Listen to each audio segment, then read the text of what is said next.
No hay en el mundo fortuna mayor, creo, que la incapacidad de la mente humana para relacionar entre sí todo lo que hay en ella. Vivimos en una isla de plácida ignorancia, rodeados por los negros mares de lo infinito, y no es nuestro destino emprender largos viajes.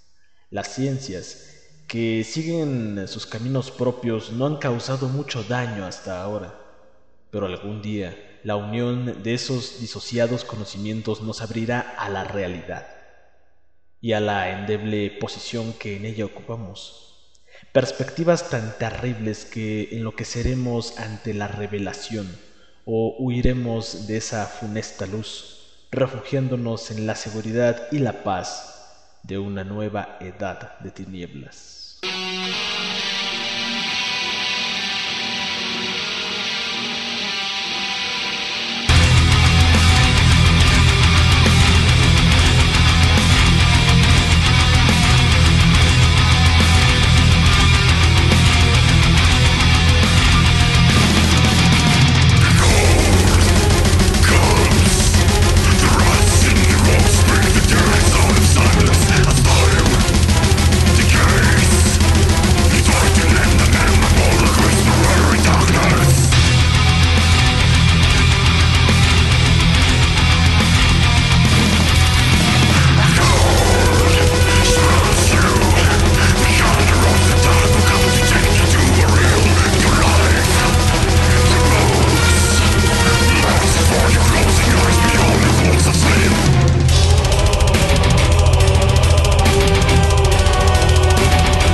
Howard Phillips Lovecraft nace el 20 de agosto de 1890 en Providence, Rhode Island.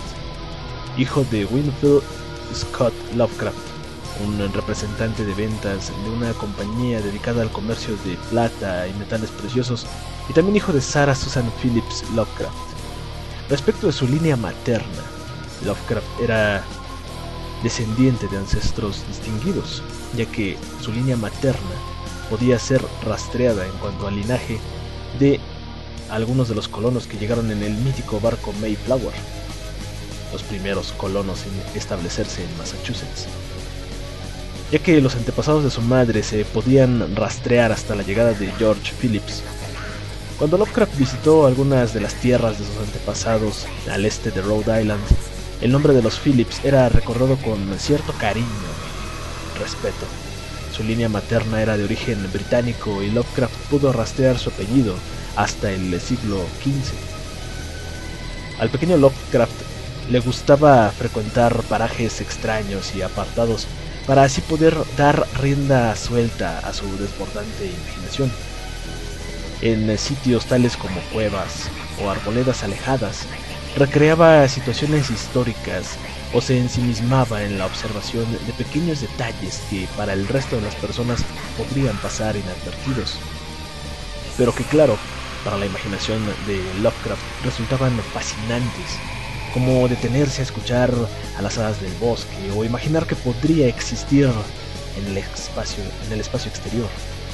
Quizás una de las razones por las que le gustaba tanto evadirse era por la estricta atadura a la que lo sometía su madre, diciéndole que él no debía jugar con niños de menor categoría, o quizás insistiendo en que era feo y que nunca llegaría a triunfar. Cuando cumple 3 años, su padre sufre una crisis nerviosa en la habitación de un hotel de Chicago donde se encontraba alojado, obviamente por motivos de trabajo, y le ingresaron en el Butler Hospital, un centro psiquiátrico de Providence, y fue incapacitado legalmente debido a una serie de trastornos de carácter neurológico. A partir de ese momento y durante los siguientes 5 años estuvo ingresado en varias ocasiones en dicho hospital, donde fallece el 19 de julio de 1898 con el diagnóstico de paresia general, una fase terminal de la neurosífilis. Aunque algunos biógrafos afirman que al pequeño Lovecraft le informaron de que su padre estaba paralizado y en estado comatoso durante ese periodo, todas las evidencias parecen demostrar que no fue así. Con la muerte de su padre, la educación del niño recayó sobre los hombros de su madre y sus 2 tías, Lillian Deborah Phillips y Anne Emily Phillips, y en especial de su abuelo materno, un empresario importante llamado Whipple Van Buren Phillips. Todos ellos residían en la casa familiar. Lovecraft fue un niño prodigio. Recitaba poesía ya a los 2 años y leía a los 3 y empezó a escribir hasta los 6 o quizás los 7 años de edad. Uno de los géneros que más le apasionó en su infancia fue el de las novelas policíacas, llevando incluso a formar la agencia de detectives de Providence a la edad corta de 13 años. A los 15 creó su primera obra, La bestia en la cueva, imitación de los cuentos de horror góticos, y a los 16 escribía una columna de astronomía en el Providence Tribune. Su abuelo materno lo alentaba a la lectura, y siendo esta una de sus aficiones favoritas, no tardó en descubrir la inmensa biblioteca de su abuelo. En ella descubrió, con un ejemplar de la Ilíada, escrita para niños, el paganismo grecolatino. Además, con las 1001 noches a una edad muy temprana, aunque se dice que fue a los 5 años, él se declara ateo, convicción que mantuvo hasta su muerte. Esto ayudó a que su imaginación se desarrollase rápidamente en comparación con el resto de los niños de su edad, produciéndole una falta de adaptación con estos. Cuando ellos querían jugar con espadas y a juegos fundamentalmente físicos, él prefería llevar a cabo entretenimientos más pausados e imaginativos, como representaciones históricas.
debido a una falta de perseverancia y la delicadeza de su salud, Lovecraft no asiste al colegio hasta entrados los 8 años, y se maneja que tuvo que dejarlo después de un año. Durante ese ausentismo escolar, Lovecraft leía con voracidad. Adquirió inclusive conocimientos de química y astrología, que lo llevaron a escribir en algunas revistas científicas. Publicó varias revistas de circulación limitada, comenzando con la Gaceta Científica, la cual empezó a editarse en 1899. Cerca de 4 años después, regresa a la escuela pública Hope Street High School, donde cursa 2 años y medio en la educación secundaria hasta que abandona definitivamente los estudios. En 1904 fallece Philip Whipple Van Buren, abuelo de Lovecraft, lo cual afectó de sobremanera al joven, quien entonces contaba con 14 años de edad. La mala gestión de las propiedades y el dinero familiar dejó a la familia de Lovecraft en tan malas condiciones económicas que se vieron obligados a mudarse a un barrio más modesto. Quedó Lovecraft tan afectado por la pérdida de su abuelo y obviamente la casa que le vio nacer, que consideró inclusive el suicidio. En 1908, antes de su graduación, sufre un colapso nervioso y no recibe su diploma. Según algunos biógrafos de Lovecraft, estos sugieren que el colapso pudo deberse a sus dificultades con las matemáticas, una materia que obviamente necesitaba dominar para poder convertirse en un astrónomo profesional. Este gran fracaso en su educación provoca en Lovecraft una fuerte desilusión y una enorme vergüenza hasta el final de sus días, ya que se dice que él quería estudiar en la Universidad Brown. Aunque su mentalidad respondía a un razonamiento más bien empirista, a Lovecraft le atraía la literatura imaginativa, seguramente influido por su notable escepticismo, encerrado en el pesimismo de la soledad y considerando que el pensamiento humano es el espectáculo más divertido y más desalentador de la Tierra. Lovecraft escribe relatos de ficción, pero desde 1908 hasta 1913, principalmente trató la poesía, mientras vivía como un ermitaño y teniendo apenas contacto con el mundo exterior, a excepto de su madre. Esta situación cambió al escribir una carta a la revista Argosy, en la cual se quejaba sobre lo insípido de las historias de amor y los poemas de uno de los escritores más populares de dicha publicación, quien respondía al nombre de Fred Jackson. El debate entre los defensores de Jackson y Lovecraft en la columna de opinión llamó la atención de Edward Daas, quien entonces era presidente de la UAPA, quien invita a Lovecraft a unirse a ellos en el año de 1914. Esto infunde un nuevo vigor en el joven Lovecraft y le incita a contribuir con sus poemas y ensayos. Tiempo después, Lovecraft se convierte en presidente de la UAPA, que incluso llegó a ser presidente de la NAPA, rival de la anterior. En 1917, a petición de algunos amigos, volvió a la ficción con historias mucho más pulidas, como el ejemplo de La tumba y Dagon. Esta última fue su primer trabajo publicado de forma profesional, apareciendo en la serie The Weird Tales en 1923. Sobre esta época comenzó a formarse una enorme red de admiradores, entre los que se encontraban Clark Ashton Smith, Robert E. Howard, creador de Conan el Bárbaro, y Robert Bloch. La extensión y frecuencia de sus cartas le harían uno de los más grandes escritores del siglo. A diferencia de los mínimos efectos producidos en el niño Lovecraft por la muerte de su padre, en 1921 tuvo la muerte de su madre, que le supuso una fuerte conmoción. Y ocurrió después de una larga enfermedad que algunos biógrafos suelen relacionar con la sífilis de su padre, aunque en cualquier caso la realidad es que la causa inmediata de la muerte fue un postoperatorio deficiente después de una intervención quirúrgica de vesícula biliar. Fue ingresada al Butler Hospital como su marido antes que ella. Durante su ingreso escribía frecuentemente cartas a su hijo y permanecieron muy unidos hasta la muerte de esta en el 21 de mayo de 1921. Para entonces, Lovecraft contaba con 31 años de edad. Muchos críticos consideran a la madre de Lovecraft la causante de todos los comportamientos peculiares y un tanto extravagantes que este mostraba durante su existencia. Parece ser que después de la muerte de su padre, Winfield, Sarah descargó todas las frustraciones de una burguesa venida a menos sobre su único hijo, sobre protegiéndolo hasta límites que se dice rayaban en la demencia y tratándole como si fuera su único bien en la tierra, favoreciendo así el desarrollo de unas determinadas características de personalidad comunes en estos casos, que condicionarían su patrón conductual mientras vivió. Entre los aspectos más destacados, prefiriendo las relaciones humanas con su pequeño entorno que le ofrecía una mayor seguridad antes que con un entorno social más amplio y desconocido que no controlaba debido a ese déficit de habilidades sociales óptimas, debido también a la falta de aprendizajes adecuados en su infancia y en su adolescencia.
Debido a la muerte de su madre y la pérdida de la riqueza de su familia, Lovecraft decide llevar una vida dedicada a la escritura, lo cual lo obliga a trabajar en pequeños encargos que en la mayoría de las situaciones consistirían en retocar los escritos de otros autores, menos dotados para la escritura que él, claro está. Gracias a este tipo de trabajos conoce a muchos de los que después formarían el llamado Círculo de Lovecraft, entre los cuales se destacan Robert E. Howard, creador de Conan el Bárbaro, Carl Ashton Smith, Robert Bloch, Frank Belknap Long, August Derleth, entre algunos otros. Para estos escritores y amigos, Lovecraft representaba una gran diferencia entre su personalidad a través de las cartas frente a su forma de ser en persona. Lo definían como entusiasta y generoso, creativo y prodigio de inteligencia, pero también con una faceta racista, la cual no abandonó hasta las últimas etapas de su vida. Unas semanas después de la muerte de su madre, Lovecraft acude a una convención de periodistas aficionados allá en Boston, donde conoce a Sonia Green, nacida en 1883 de ancestros judíos procedentes de Ucrania. Ella era casi 7 años mayor que Lovecraft. Se casaron por el año 1924 y se mudaron al municipio de Brooklyn, en la ciudad de Nueva York. Las tías de Lovecraft no vieron con buenos ojos esa boda, ya que Sonia era comerciante, propietaria de una tienda de sombreros y empleada en la UAPA, la United Amateur Press Association. Inicialmente Lovecraft quedó embelesado con Nueva York, pero pronto la pareja se vio inmersa en dificultades económicas. Sonia perdió su tienda y su salud comenzó a decaer. Lovecraft no pudo encontrar un trabajo, por lo que su esposa decide mudarse a Cleveland para buscar empleo, y Lovecraft se queda en el barrio Red Hook de Brooklyn, donde comenzó a sentir una profunda aversión por la vida neoyorquina. En efecto, la desalentadora realidad sobre la imposibilidad de mantener un trabajo en un lugar cuya población mayoritaria era inmigrante entraba en un irreconciliable conflicto con la opinión sobre sí mismo de ser un privilegiado anglosajón, por lo que su racismo galvanizó hasta el punto del miedo. Para el año 1926, Sonia Green y Lovecraft, todavía viviendo de manera separada, acordaron un divorcio amigable, donde este alegaba las grandes diferencias entre ambos y por supuesto los problemas económicos, aunque nunca se llevó a cabo, debido al fracaso en su matrimonio. Algunos biógrafos y estudiosos de Lovecraft han especulado sobre la posibilidad de que este fuera asexual, aun cuando en alguna entrevista Sonia dijera que él era un adecuado y excelente amante.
De regreso a Providence por el año 1927, Lovecraft convive con sus tías durante los años siguientes, hasta 1933, en lo que él llama una espaciosa y marrón casa de madera victoriana. Allí es en donde se ve superado por la sensación de fracaso que lo rodea, abandonándose a la soledad y la frustración. En esta época disfruta de paseos nocturnos que repercuten en su hundimiento personal y crean una esfera de invisibles miedos que nunca le permitirán recuperarse, aunque de una forma paralela. Estos contribuyen a su máximo esplendor literario. Es durante estos años tan fructíferos para la escritura de Lovecraft donde nacen obras como La llamada de Cthulhu en 1926, En las montañas de la locura, publicado en 1931, y El caso de Charles Dexter Ward, principalmente publicadas en la revista Weird Tales. En estos mismos años visitó a varios anticuarios residentes en Quebec, Nueva Inglaterra, Filadelfia y algunos otros lugares, y siguió manteniendo su enorme correspondencia. Supervisó las carreras y cultivó su amistad con muchos escritores jóvenes como August Derleth, Donald Wandrei, Robert Bloch y muchos otros más. Además mostró preocupación por las condiciones políticas y económicas que estaba pasando el país en aquellos años. Tal es el caso del apoyo mostrado a Roosevelt durante esa época conocida como la Gran Depresión, en la cual se convierte en un socialista de carácter moderado, mientras continúa estudiando una gran variedad de temas como la filosofía, la arquitectura, la historia y la literatura. Los últimos 2 o 3 años de su vida fueron muy apurados. A pesar del duro trabajo y de sus esfuerzos como escritor, la pobreza rodea de manera abrumante a Lovecraft. Hacia 1932, su querida tía, la señora Clark, muere y se ve obligado a mudarse a una pequeña y exigua habitación de alquiler con su otra tía, la señora Gamble, por allá del año 1931. Además, en 1936 se suicida Robert E. Howard, dejando a Lovecraft bastante desconcertado y profundamente apenado. Sus últimas obras fueron incrementando tanto en longitud como complejidad, lo que dificultaba su venta, y que llevó a Lovecraft a trabajar como revisor para otros autores como un escritor fantasma, también en temas como poesía y otros géneros literarios que se alejaban de lo que él ya estaba acostumbrado a escribir. En sus últimos años, su naturaleza enfermiza y la desnutrición que estaba viviendo minaron la salud de Lovecraft. Su anormal sensibilidad a cualquier temperatura inferior a los 20 grados se agudiza hasta el punto en que realmente se siente enfermo en presencia de tales temperaturas. Durante el último año de su vida, sus cartas estaban llenas de alusiones a sus malestares y dolencias. A finales de febrero de 1937, cuando contaba con 46 años de edad, ingresa al Hospital Jane Brown Memorial en Providence. Allí mismo muere a primeras horas de la mañana del 15 de marzo de 1937 de un cáncer intestinal complicado con la denominada enfermedad de Blight. Aunque actualmente ese término no se suele utilizar, este se refiere a una serie de enfermedades inflamatorias en los riñones. Es decir, parece ser que Lovecraft tuvo una complicación de su enfermedad tumoral intestinal con una grave insuficiencia renal que le provocó la muerte. El diagnóstico de su enfermedad tuvo apenas un mes antes de su muerte. Lovecraft fue enterrado 3 días después en el panteón de su abuelo Phillips, en el cementerio de Swan Point. Aunque su nombre está inscrito en la columna central, ninguna lápida señala su tumba. Muchos años después de su muerte, en la lápida que le erigió un grupo de aficionados puede leerse una línea tomada de una de sus miles de cartas que escribía a sus corresponsales: yo soy Providence. Ocasionalmente, en la lápida escriben otra frase citada en La llamada de Cthulhu: That is not death, which can eternal lie, and with strange aeons even death may die. Lo que se traduce a: no está muerto lo que puede yacer eternamente, y con extraños eones, incluso la muerte puede morir.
como muchos de nosotros sabemos, la obra de Howard Phillips Lovecraft, especialmente los mitos de Cthulhu, han influenciado a un gran número de autores de ficción y de horror.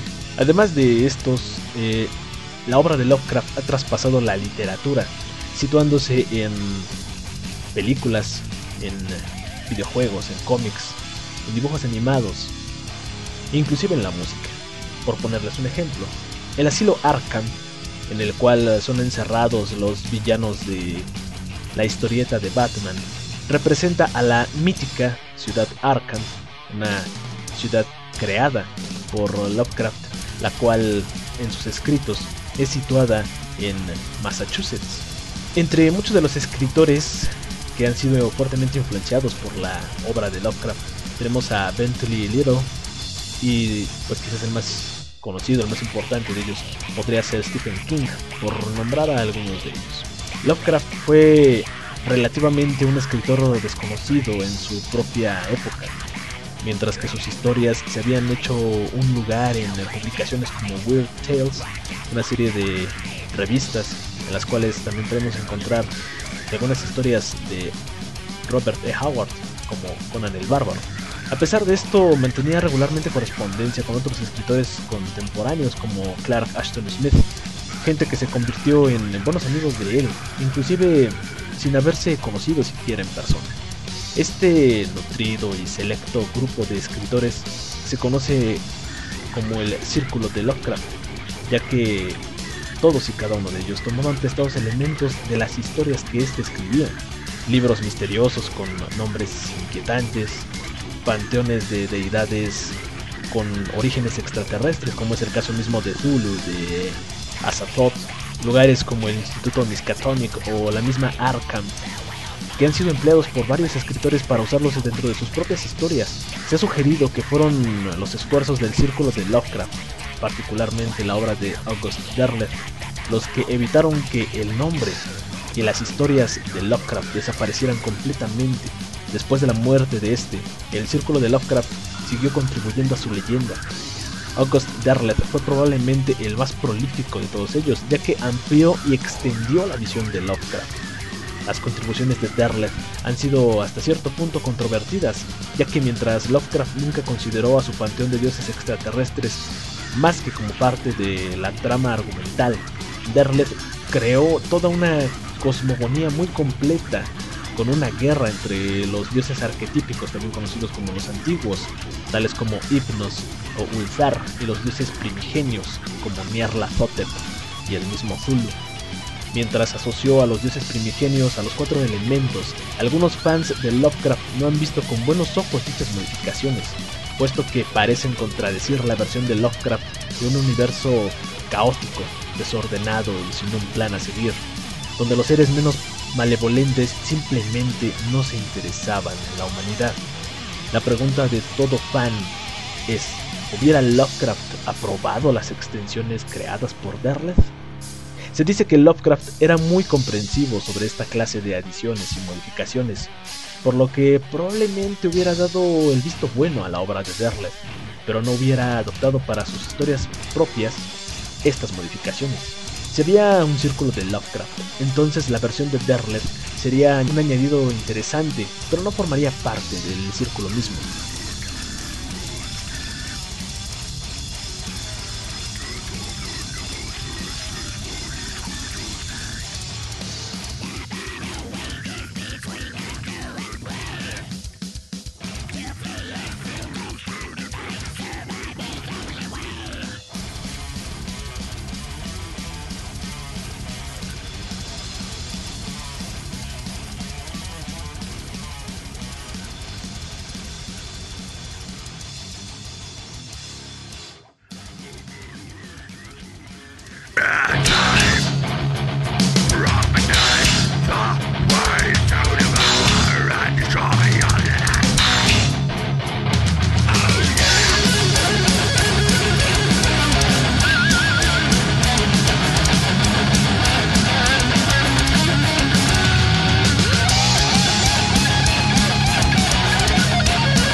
Algunos críticos literarios y estudiosos agrupan el trabajo, la obra completa de Lovecraft en 3 ciclos. Aunque Lovecraft, por su parte, prefirió no referirse a estas categorías él mismo. Alguna vez dice que escribió: existen mis piezas Edgar Allan Poe, mis piezas Dunsany, pero ¿dónde están mis piezas Lovecraft? Estas 3 categorías principales en las cuales han sido agrupadas sus obras comprenden de 1905 a 1920, las cuales son catalogadas como las historias macabras. A partir de 1921 a 1927 son conocidas como historias del ciclo del sueño, y entre 1925 y 1935 es la obra o la era de los mitos de Cthulhu. Algunos críticos, por su parte, no ven la diferencia entre el ciclo del sueño y los mitos de Cthulhu. Frecuentemente señalan el recurrente Necronomicon y los subsiguientes dioses. Una explicación arquida es que el ciclo del sueño pertenece más a un género de fantasía, en tanto que los mitos tienden a orientarse a lo que es la ciencia ficción. Las pesadillas que sufría Lovecraft le sirvieron de inspiración directa para su trabajo, y es quizás una visión directa de su inconsciente, y su simbolismo explica su continuo revuelo y popularidad. Además, ya mencionamos también que algunos de los miedos que Lovecraft sentía por la noche también fueron una inspiración directa para estas obras. Todos estos intereses le llevaron a apreciar de una manera particularmente especial el trabajo de Edgar Allan Poe, quien influyó fuertemente en sus primeras historias, las cuales eran de una atmósfera macabra y miedos ocultos, los cuales acechaban en la oscuridad. El descubrimiento de Lovecraft de las historias de Edward Plunkett y Lord Dunsany llevó su literatura a un nuevo nivel, con sus bien construidos cuentos sobre la supervivencia del antiguo mal y de sus creencias místicas en los misterios ocultos que yacían detrás de la realidad, que finalmente ayudaron a inspirar a Lovecraft a encontrarse a sí mismo a partir del año 1923. Otra inspiración probable proviene de una fuente insospechada: los avances científicos en áreas como la astronomía, la geología, la física y la biología, que reducían al ser humano a algo simplemente impotente, insignificante y condenado a un universo mecánico y materialista, un pequeñísimo punto en la vastedad infinita del cosmos. Estas ideas contribuyeron de forma decisiva al movimiento llamado cosmicismo, y que le dieron a Lovecraft razones de peso para su ateísmo. Esto lo llevó a un trono oscuro con la creación de lo que es hoy comúnmente los mitos de Cthulhu, un panteón de deidades alienígenas extradimensionales y de horrores que se alimentan de la humanidad y que tienen trazos antiguos de mitos y leyendas. El término mito de Cthulhu fue acogido por August Derleth después de la muerte de Lovecraft. El autor se refería a su mitología artificial como Yog-Sothotheri. Sus historias crearon uno de los elementos de mayor influencia en el género de horror, el llamado Necronomicon, el escrito secreto del árabe Abdul al-Hazred. El impacto y la fortaleza del concepto del mito ha llevado a algunos a concluir que Lovecraft basó su trabajo en mitos preexistentes y en creencias ocultistas. Ediciones apócrifas del Necronomicon también han sido publicadas a través de los años. Su prosa es anticuada y frecuentemente usaba vocabulario arcaico u ortografía en cierto desuso. Así sus adjetivos de extraño uso como ciclópeo, atávico o gibosa, e intentos de transcribir algunos dialectos que han sido calificados de imprecisos. Su trabajo, al ser Lovecraftian glófilo, está plasmado de un inglés británico, utilizando comúnmente escritura anacrónica. Fue un prolífico escritor de cartas. Se dice que durante su vida escribió miles de ellas, aunque aún no se conoce el número exacto. Pero ciertos biógrafos y estudiosos de Lovecraft estiman que escribió cerca de 100.000 cartas, tal y como apunta Sprague de Camp. En algunas ocasiones las fechaba 200 años antes de la fecha que habían sido escritas, lo que las databa en una época colonial americana, antes de la Revolución Americana misma, que ofendía a su anglofilia. Explica que, según él, los siglos XVIII y XX habían sido los mejores, el primero siendo el siglo de nobleza y de gracia, y el segundo por ser el siglo de la ciencia, en tanto que el siglo XIX, en particular la era victoriana, habría sido todo un error.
Hay numerosos temas recurrentes en todas las historias de Lovecraft. Quizás el que salta a la vista es el conocimiento prohibido. Como pudieron prestar atención en el intro de este canto, hablamos de disociados conocimientos. Muchos de los protagonistas de las historias de Lovecraft comienzan a comprender o a intentar comprender, a investigar estos disociados conocimientos. De esta manera dan inicio gran parte de las historias. Cuando esto ocurre, la mente de dicho investigador, de dicho protagonista o protagonistas queda devastada, queda destruida, debido a que son incapaces de asimilar semejante carga de conocimiento y por lo enorme, por esa abismal enormidad de lo que han descubierto. Aquellos que se cruzan con las manifestaciones vivas de lo incomprensible terminan